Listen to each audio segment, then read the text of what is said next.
Llegirem La lliçó del conill, de Josep Miquel Servià.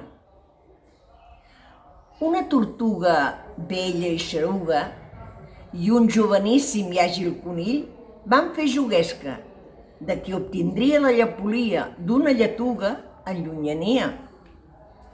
Pobra tortuga, pensà el conill. Més la tortuga, lenta i xeruga, però constant, ves qui ho diria, sola seria qui arribaria fins la lletuga que es cruspiria amb tranquil·litat. Perquè el conill, ben refiat de sa invencible velocitat, de tant en tant es detenia i s'adormia damunt del prat.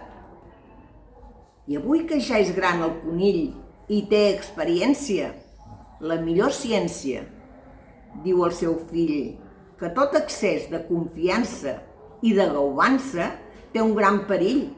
Fill meu, li diu, en tot moment roman ull viu i orella atent. Vigila-ho tot i, sobretot, marxa corrents si un dia sents al bosc o al prat que quelcom peta, no fos l'esclat inesperat d'una escopeta.